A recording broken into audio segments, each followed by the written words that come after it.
Hi, everyone, and welcome to episode 29 now of The Bottom Line. As always, I'm joined by my co-host Syed, and we have a very special episode again for you guys this week. Mostly focused on cryptocurrencies because, as everyone who's following the segment really knows, it's been a tremendous month, right? So, as always, we're going to kick things off with Syed's tech update. And then we're going to dive into the world of cryptocurrencies. So we're going to start off talking about Cardano's Alonzo upgrade and smart contracts are expected, I believe, in September. Right. Ripple's ongoing SEC lawsuit and what that could mean for its price action.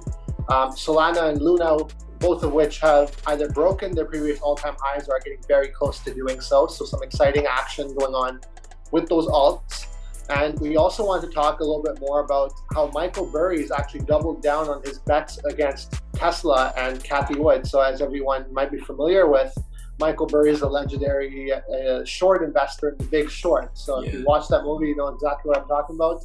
That's where he made a lot of money, and it's exciting to see what he envisions going on in the market. So we'll bring you a little bit more content on those lines, and we're going to end things off with our stock picks, recapping our previous picks, and also providing new ones for the upcoming, or not upcoming, but rather ongoing trading week. So lots to cover. With that being said, the floor is yours for the tech update. All right. Thank you, Deepak, for the introduction. As Deepak said, we have a lot to cover in this episode. Obviously, crypto was showing all greens. It was great. Even in tech and security, there's a lot of stuff that happened. So I'm gonna go over everything I got for you. So let's get started. First, I have a banking Trojan that's called Cinobi, and it's targeting cryptocurrency exchange users via Malvertising. So basically, it's a campaign that's labeled Operation Overtrap that targeted Japan with the new banking Trojan, which is called Cinobi, right? And the campaign, which was perpetrated by a group they named Water Kappa, and it delivered the spam. It also delivered the Trojan using the bottle exploit kit, which is included in the new Internet Explorer exploits. Basically it's using malware that was distributed only to Microsoft Internet Explorer users. So if you're still using Microsoft Internet Explorer, get off that, and you got to get on Edge. That's why I thought I would bring this up, but once again, it was through social engineering based and people clicking on links and stuff, phishing.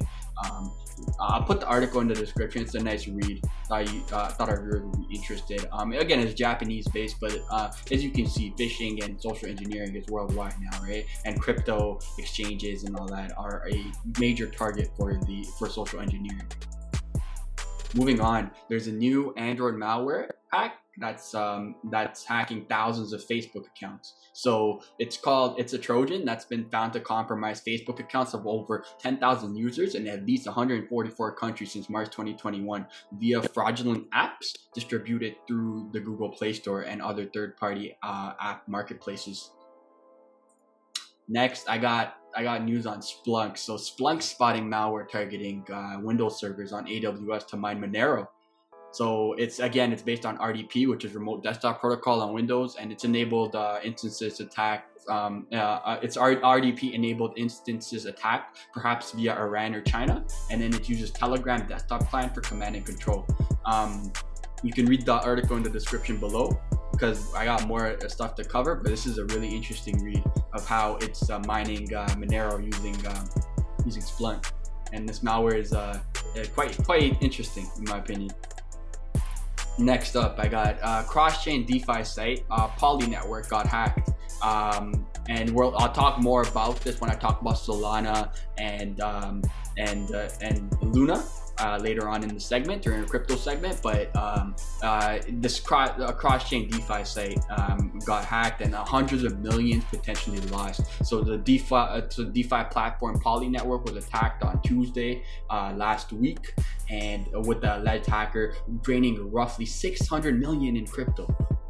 That's dollars, US dollars, and again, as you'll see on your screen, there's a tweet from the Poly network. So this impacted the Poly network, and it was attacked on the Binance chain, Ethereum, and the Polygon. So if you have Polygon Matic, unfortunately, you were impacted, and basically the assets were transferred to a hacker's address, Ethereum address. And again, there was a tweet by Poly network that actually said with the address of the hacker.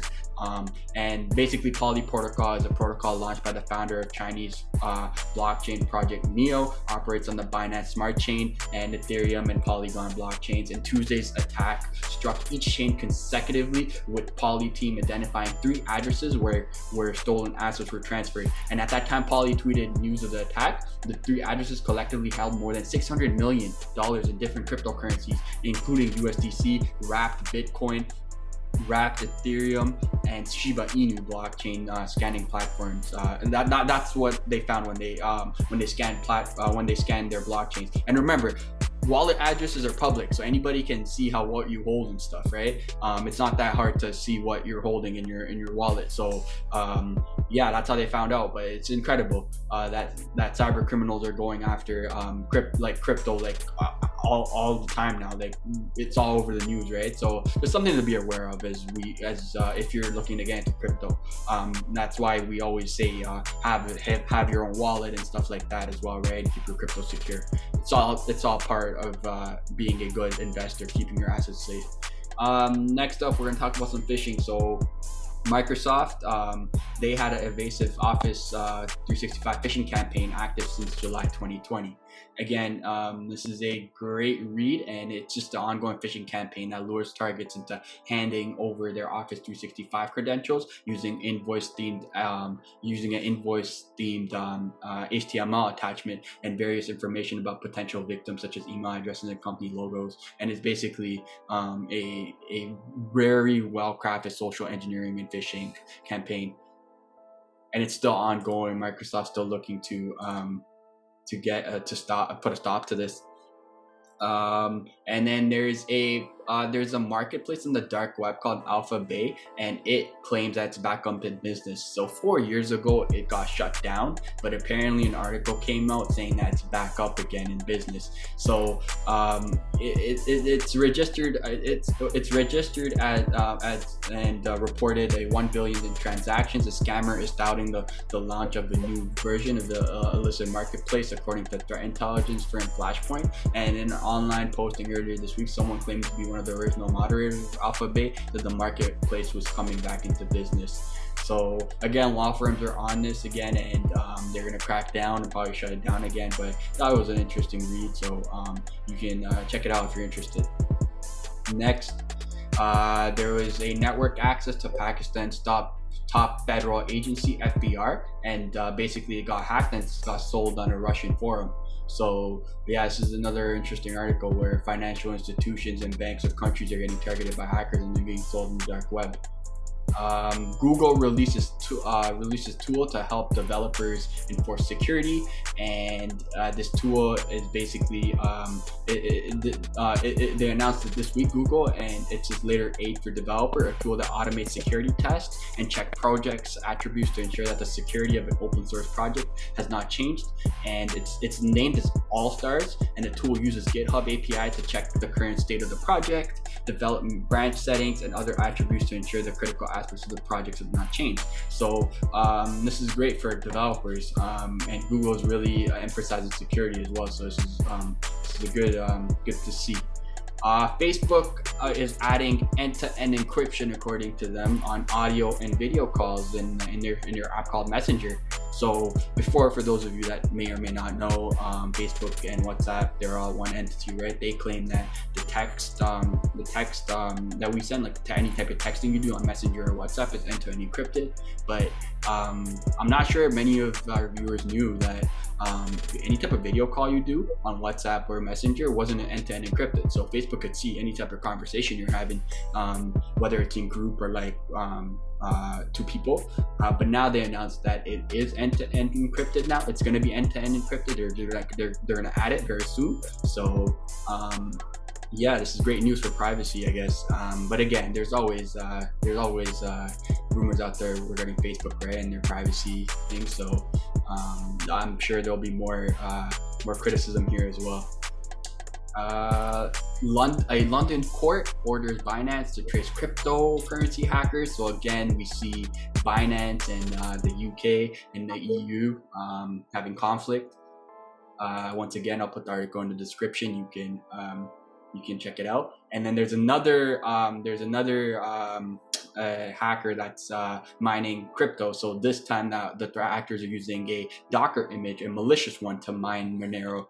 And basically the Docker hub contained crypto miners, and it was recently uncovered that this crypto mining scheme used malicious Docker images to hijack organizations' computing resources to mine cryptocurrency, according to the cybersecurity firm Aqua Security. Again, like it's happening everywhere with every single blockchain, and like I feel like this is the beginning. This is more to come in the future. Back to Microsoft. So Windows 365 exposes a Microsoft Azure credential in plain text. And again, this was because a security researchers had figured out a way to dump a user's unencrypted plain text Microsoft Azure credential from Microsoft's new 365 cloud PC service using Mimikatz. So for those of you that don't know, Mimikatz is an open source cybersecurity project that allows researchers to test various credential stealing and impersonation vulnerabilities. So this was discovered, and Microsoft will be on their toes on this one and looking to fix this, because it's really bad being able to see passwords in plain text on Azure. So and then continuing with Microsoft here, they confirmed another Windows Print Spooler bug, and that they're offering a workaround. So we talked about Print Spooler a few episodes back, and this was just another zero-day vulnerability that added on to that. Like once again, you can read the article in the description below for more information. And Microsoft will be releasing a patch very soon, so nothing really to worry about, but just for awareness purposes, I felt like our viewers should know about this. There's a new InfoStealer malware spread via Russian underground forum to attack Windows. It's called Thicker. So if you're interested in that, you can read that out. Once again, malware as a service is back at it. And then there's the automotive company Ford. They had a bug exposing customer and employee records from internal systems. And just today, actually last night, so August 15, 2021, T-Mobile reported that they had a customer data breach that reportedly involved 100 million people. And then moving on to Tesla. There's a problem with their Autopilot system after they reported 11 crashes will stop the emergency vehicles. So we always talk about this, but when we're talking about automated vehicles and EVs, but EVs still have a long way to go, in my opinion. And this basically attests to this, right? Because I don't care how automated it is right now, it still can't drive as well as a human, right? It's bound to have accidents and stuff. And I'm always curious to see how, like I've never driven an automated car before, so I don't know how it feels, but I'm always curious though, can a automated car drive as well as a human? So this article, I found it interesting. So yeah, I'll put it in the description below. But yeah, this wraps up my lengthy tech update. Hope it was informative for you all. And yeah, we'll talk more about crypto though in the episode. So let's get it rolling. All right. So thanks for that tech update, Syed. Very informative as always.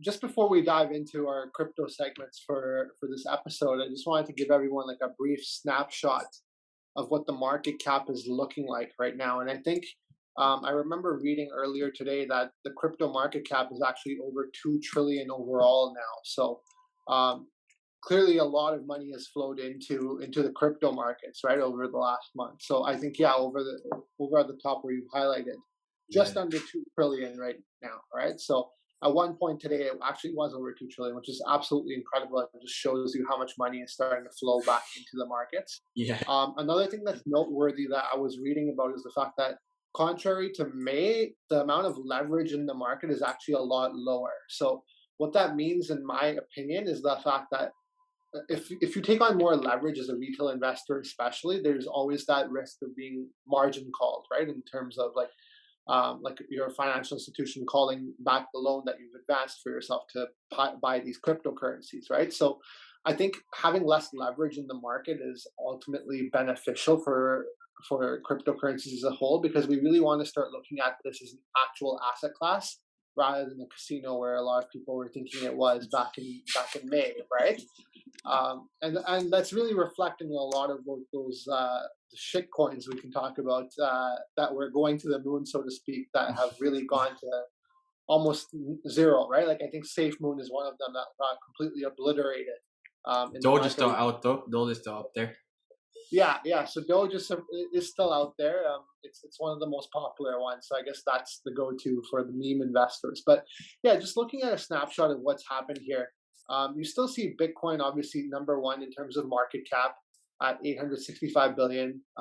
One thing to note, I think, here is Ethereum's market cap as a percentage of Bitcoin. I think it's slowly starting to gain on Bitcoin.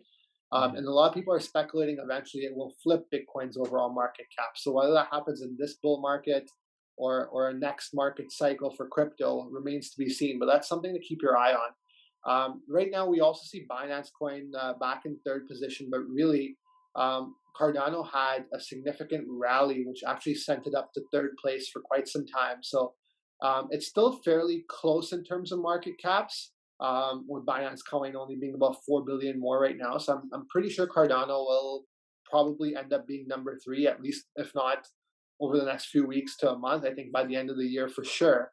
Yeah. The other one, and we're going to talk about Cardano as well, but we're also going to talk about Ripple. And Ripple is actually sixth place.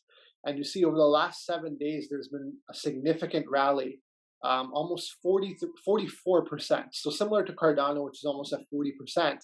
They both rallied north of 40%.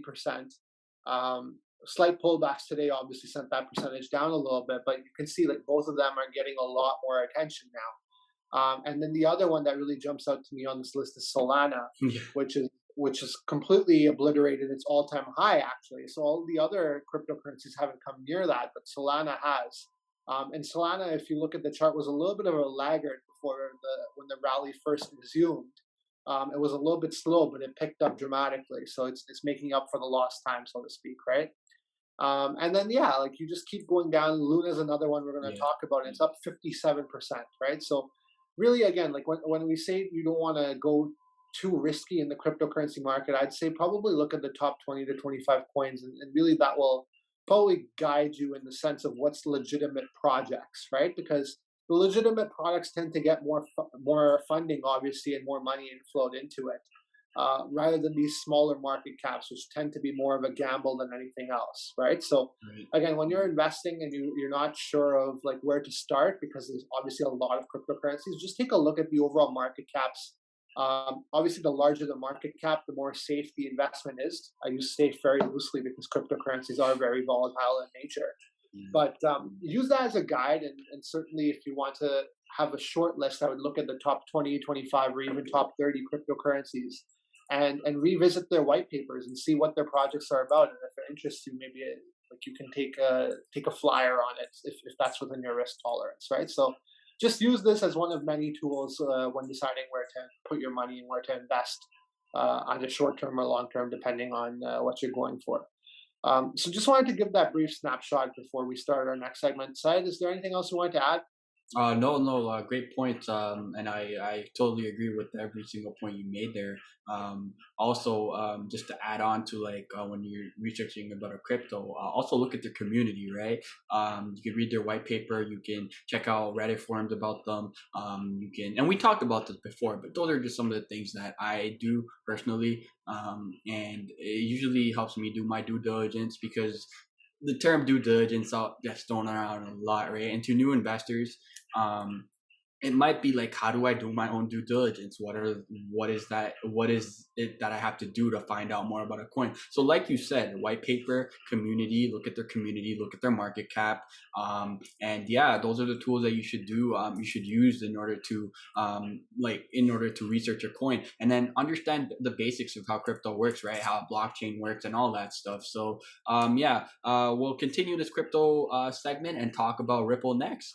All right, so with a snapshot of the overall crypto market in mind now, let's just focus on a couple of cryptocurrencies that we just pointed out have seen more tremendous growth than the others. So the first of which is actually Ripple. So I actually want to reference an article from Bloomberg. Obviously, we'll provide the link to the article in the description to this video, but let's just give like a little bit more of a deeper dive into this article. So the article is titled, Ripple Labs can question former SEC official in suit over XRP. So let's just do a little bit of a synopsis here, just going through like the little preliminary part of the article, just so everyone gets up to speed on what the ongoing lawsuit is about, right? So Ripple Labs Inc.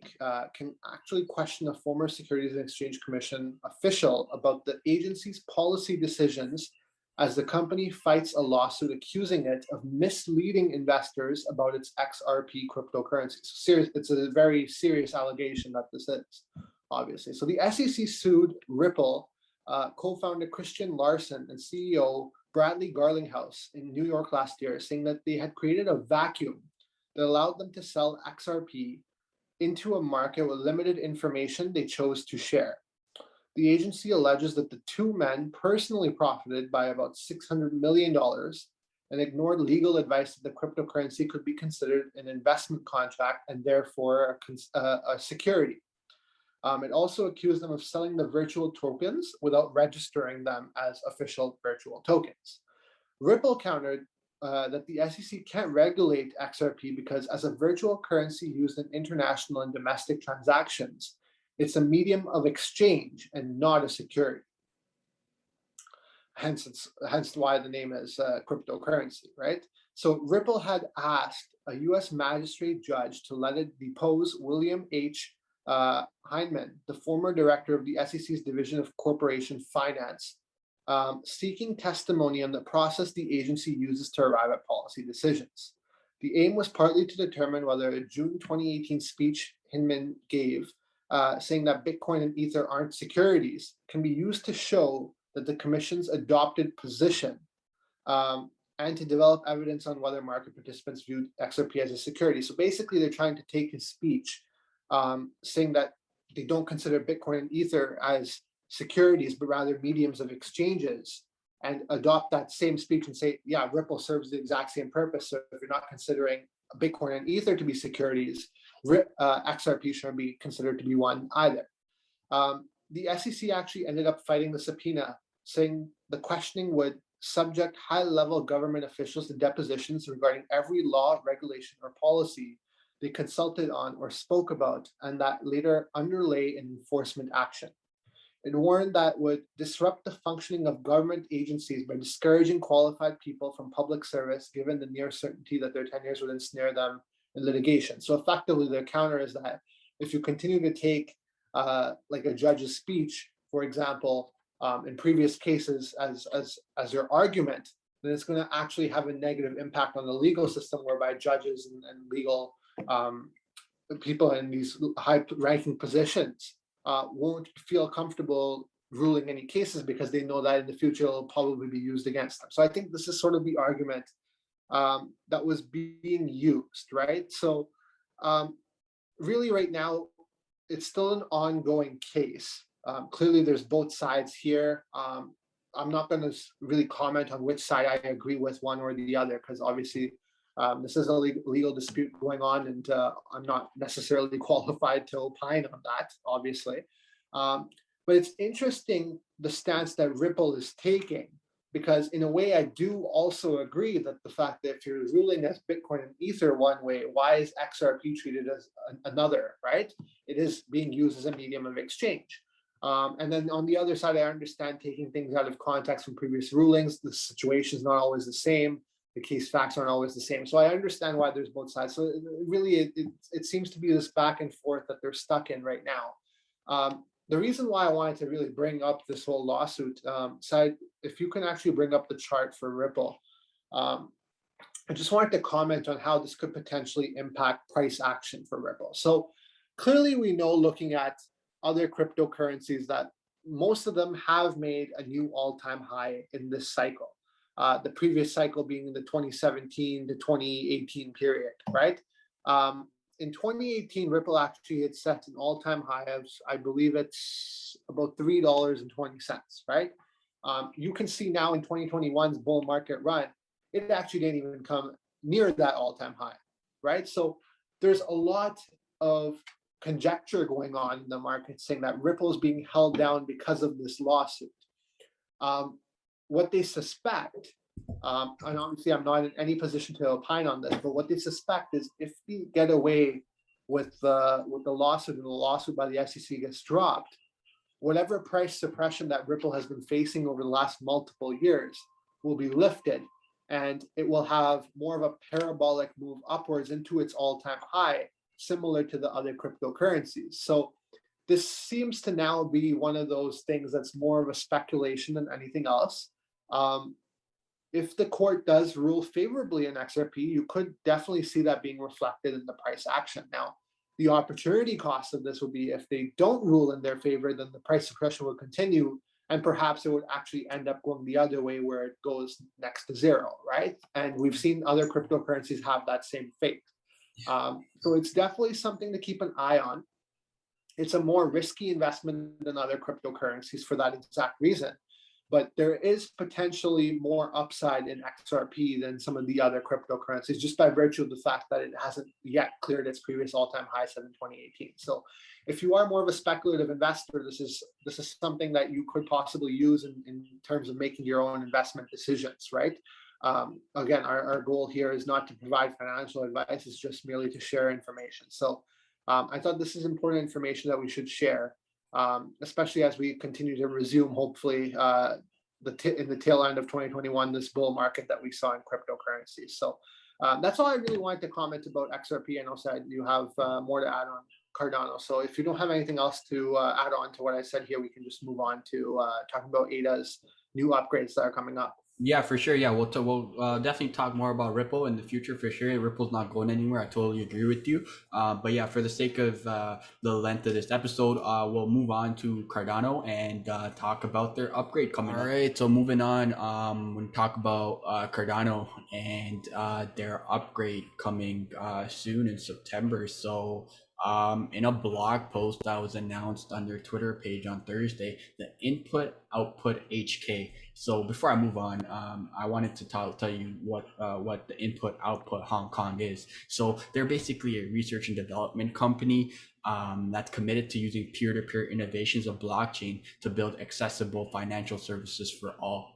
So with that out of the way, and for viewers not being confused of what I'm referring to here, so they're a company that does that. Now their team tweeted, they outlined the impact of the latest Cardano hard fork implementation, Alonzo, which will have an advanced network for businesses and developers, alongside a new added support for smart contracts. A smart contract is like the golden word nowadays in cryptocurrency. So Michael Peyton Jones, the software engineer head at this company, Input Output Hong Kong, explained that the hard fork has been named after Alonzo Church, who is, for those of you that may or may not know, he's a US-based mathematician and a logician who studied the foundations of theoretical computer science. In the post titled Smart Contracts Here We Come, Jones wrote that Cardano network will utilize the hard fork combinator technology to implement Alonzo in its network. Jones added that they expect the network upgrade to bring support for smart contracts and digital agreements to Cardano within 4 months. Now, smart contracts mark the next phase in Cardano's evolution as a worldwide distributed ledger, right? When supporting everyday businesses, a blockchain must guarantee that individuals can move their funds and pay for products in a secure way. And this is why Ethereum has the edge right now over Cardano. But once smart contracts come in, I wouldn't be surprised if Cardano goes head to head with Ethereum, and I'm talking like in the future, not right now, but like maybe 2 years from now, a year and a half from now, we'll see. It's basically going to open up opportunities, right, for businesses and developers by allowing the creation of smart contracts and decentralized applications for decentralized finance, so DeFi. And basically following their March Mary upgrade, Cardano already moved closer to Ethereum by introducing the ability for users to create custom tokens, right? We talked about YaySwap and all those tokens before. So this turned Cardano into a multi-asset network that has the ability to support many sorts of cryptocurrencies. Although Sunday Swap was kind of a disappointment, I'm still like I'm still optimistic about the entire Cardano blockchain. Now, this Alonzo upgrade will also allow developers to work with collectibles, crowdfunding, and auctions. So, considering like the strong business case for these and like NFTs and all that stuff. So IOHK, again, the same company, their CEO, Charles Hawkinson, had previously said that their upgrades, so NFT projects, would typically be running on the Ethereum network, and they're going to move to Cardano once the upgrades are up and running, and hence they are gearing up for competition. And I'm really excited for this. This is great news for Cardano. And I don't know if the prices are going up because of this for Cardano. But I wouldn't be surprised if it goes up even more. Right now it's just a bull market, right? We see characteristics of a bull market. If Bitcoin goes up, Cardano's up, everything else is up. But this is a catalyst for Cardano going up on its own.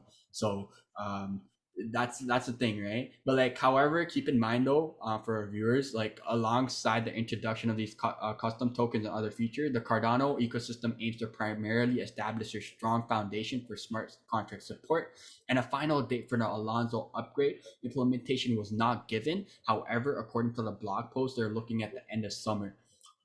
So sometime in September. So May and June will be a time for quality assurance and testing with users, which they've done, and then it'll be followed by a feature freeze lasting for 4 weeks. Then they're going to provide a crypto exchange and wallets with time to upgrade and prepare for the Alonzo protocol update. So that was referring to one article. And then another article came out recently that says that the Alonzo upgrade is scheduled for September 12th. So the anticipation for end of summer was correct. As September 12th is the day, and that's the day that Cardano is looking to put in this upgrade.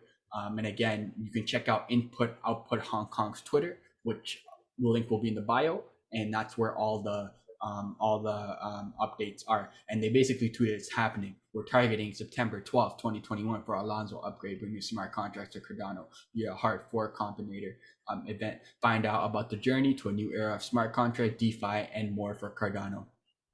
So exciting news for Cardano holders, and we'll see what happens with this price. As I said, it is at its it is past $2 right now, and that is because like we are in a bull market. We see characteristics of a bull market. It's just following Bitcoin's lead. But I'm gonna repeat this fact again, that this is a catalyst for Cardano to go even higher than it is already. So like Deepak mentioned when we were just going over the market, it bounced to the third overall coin in terms of market cap, right? And I wouldn't be surprised if it just bounces back up right up there again come next month. So keep your eyes on Cardano. Keep your eyes out on IOHK's Twitter as they have updates on this project. And yeah, we'll talk more about this next month, September 12th. All right, so with Cardano out of the way, I also wanted to talk about Solana and Luna, as they hit all-time highs on Monday. Right?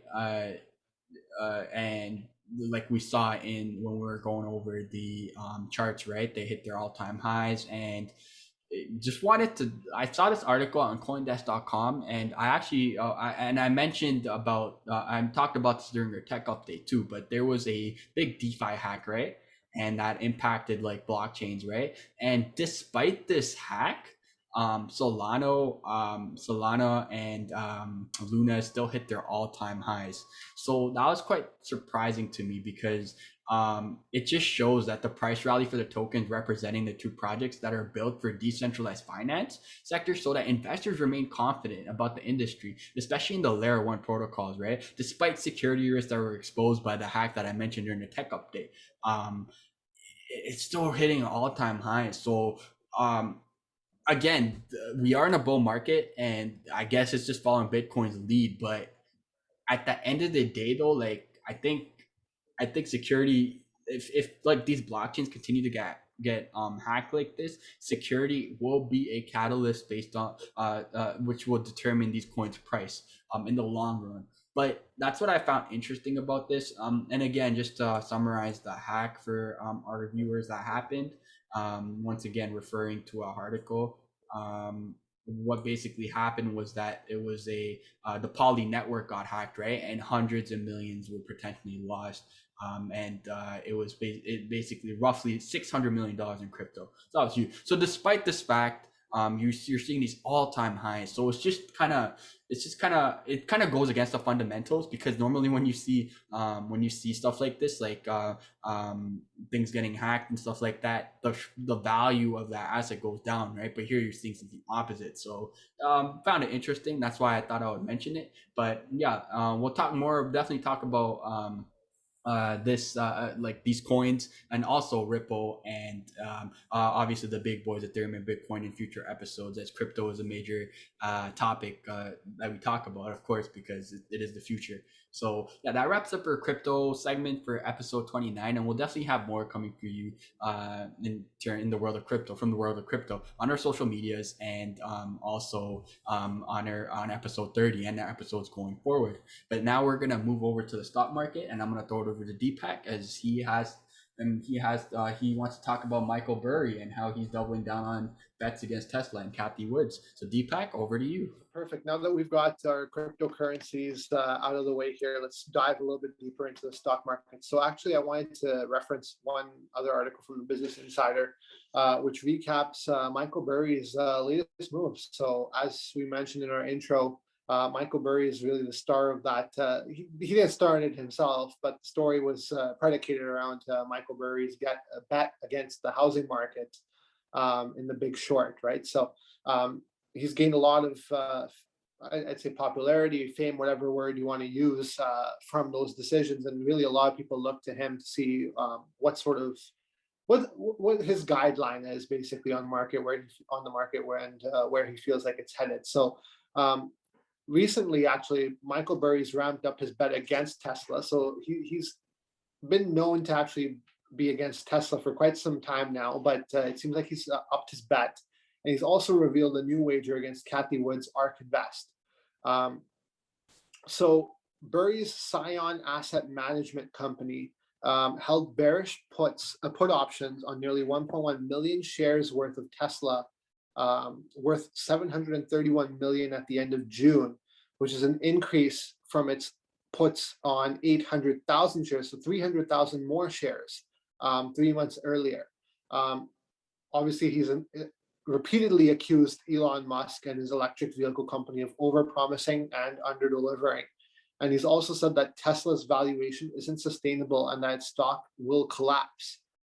However, as we all know, Tesla shares are up more than 7 times since the start of 2020. So it's been on a tremendous run, at least for the year of 2020. Over the last, I think year to date, it's actually down, but clearly it went through a parabolic run up.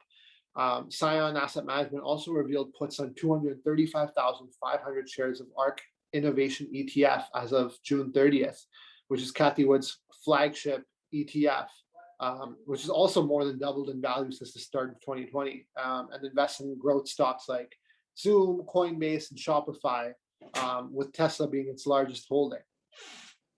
So basically, just to recap what a put is, so Scion's puts give it the right to sell Tesla or ARK shares at a specified strike price before certain expiration dates. So for example, he could say he could buy puts at $700, saying that the stock price is going to go below 700, and he would naturally benefit from that put option, right?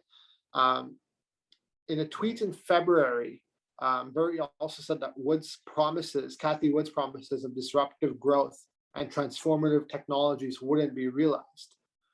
He said ARK is in a defining era, and if you know your history, there's a pattern here, that can help you, and if you don't, you're doomed to repeat it. Just to give a little bit more of a preamble on what other moves Scion Asset Management has made, it made a lot of other changes to its portfolio last quarter, snapping up Discovery stock and buying bullish call options on Walmart, Cardano Health, and Mexon. On the other hand, it sold its stakes in Occidental Petroleum, Meredith, and Zymeworks. Really, so like, again, if you want to use him as sort of like a benchmark for, if you're a bear, I guess we can say, it's always good to see what people like this are doing. Again, like I always try to stress the fact that you want to have an idea of where the market's headed overall. It's also interesting to really see how these minds are thinking, especially as someone who bet against the housing market and was very successful in doing so. Personally, I'm very interested in hearing what sort of moves Michael Burry is making. That's not to say I'm a bear on Tesla, and that's not to say I'm a bear on Cathy Wood, because I do think a lot of those companies are here for the future.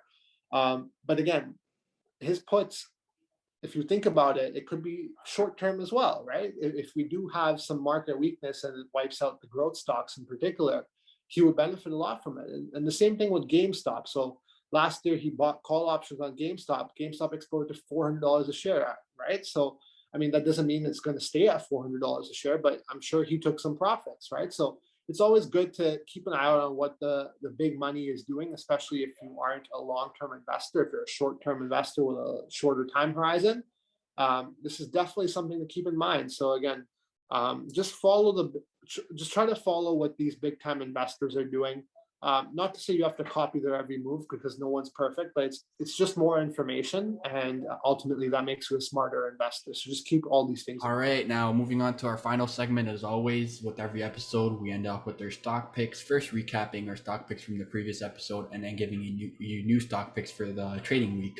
So from episode 28, my stock pick was Apple, and one of the reasons I chose Apple was because of fall, right? And how they always release their new products in the fall. So it wasn't really like a pick for that week, but more a long-term week. But I thought I would mention that anyways. But I just have the chart for reference though, and I just want to show our viewers the 1 year chart. And normally, like around the fall, right, they release their new products, right, and that's where you see like highs in the chart. So as you can see, September 1st, 2020, they had a little peak right here at 134, right? And this was when, I believe, like around this time, that's when they announced the new iPhone last year. So I wouldn't be surprised again come September when they announce their new products coming this fall, that the price is gonna go up. So that's why I chose Apple. And again, it's Apple, right? So it's again a great long-term hold, and I have a position in it. I'm gonna continue increasing my position as time goes. It's a great company to have a position in. But yeah, Deepak, I'm gonna throw it to you, as you chose Tesla for the previous trading week. Yeah, thanks, Syed. So again, for Tesla, it's one of my longer term holds as well, but it's also one of those stocks that you can day trade based on the patterns that I've seen for short term swings. Really, at 686, it's still down year to date. If you go look at the year to date chart, Syed, not the 1 year, YTD. Got it. Yep. Yeah, perfect. Yeah, so like it's still down overall. About 6%. I think over the last 6 months, it might be down even more than that. You can just take a look. So can you click on 6 months? Yeah, exactly. So it's down about 14% over the last 6 months, right? And for a company as large as this, really, again, you don't want to consider it to be an EV company. It's a renewable energy company as well, right? So they're doing a lot of different things here. There's a lot of innovation going on, and I think ultimately they're going to be the dominant player in this space, at least for the foreseeable future, right? So I think there's a lot of long-term gains again to be had here. So again, if you're a short-term investor or a long-term investor, you definitely want to look at Tesla as a company you could possibly invest in. Moving on, I actually wanted to talk about Walmart quickly. So Walmart's, again, another staple of our economy, really, right? So it would be another long-term hold for most investors. But again, if you're looking at a short-term swing here again, I do think ahead of earnings season, given that consumer spending has continued to go up along with inflation, I think they will hopefully have a solid earnings report. And if they do, I think that'll be reflected in the stock price. So I know they report earnings. I believe it's this week. I don't know exactly which day. We can confirm that. Yeah. But again, like I would suspect that once earnings come out, hopefully they are stronger than anticipated, and that will be reflective in the stock price. And you can already see over the last month or two, it actually has gone up almost 7%. So it's starting to get priced in. Definitely keep an eye out on this one for sure. Yeah, and moving on for my stock pick, I stuck with the EV theme kind of. So Deepak had Tesla last weekend out, but this one might surprise our viewers with Ford. Like our viewers might typically like associate like Ford with like a truck, right? And like you're like a pickup truck. But for those of you that may or may not know, the company is making headlines, right? As it's joined the electric vehicle movement. Like it announced back in May, and I think we mentioned this back during our episodes in May that they will this year spend $30 billion on EVs, and over the next few years, and they're going to be releasing 30 new EVs on the market by 2025. Again, if Ford enters the EV space, and you see more and more automobile manufacturers do this, right? It's definitely gonna get its stock up. So just looking at its chart right here, I would look at its a year, and it's up 92% right now. So and then even like its year to date, right?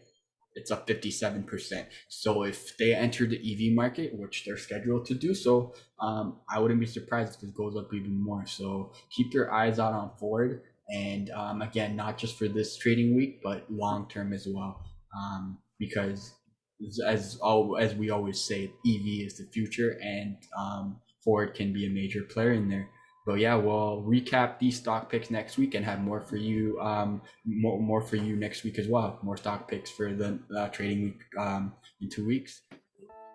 With that being said, that wraps up weekly episode 29. Once again, thank you for streaming the podcast. For those of you that are listening to the audio, and for those of you watching on YouTube, thank you very much for tuning in. We are almost at 10,000 on TikTok and at 100 subscribers on YouTube. So once again, we appreciate all the love and support that you all are giving us, as we always want to get back to you guys. So it's great to see that you guys are supporting us, and we try our best to give you back valuable information that would help you in your daily lives. With that being said, I myself, Syed, and my co-host Deepak would like to thank you for tuning in once again, and we'll catch you guys during weekly episode 30 next week. Thank you, everyone. Thanks, everyone. Have a great week ahead.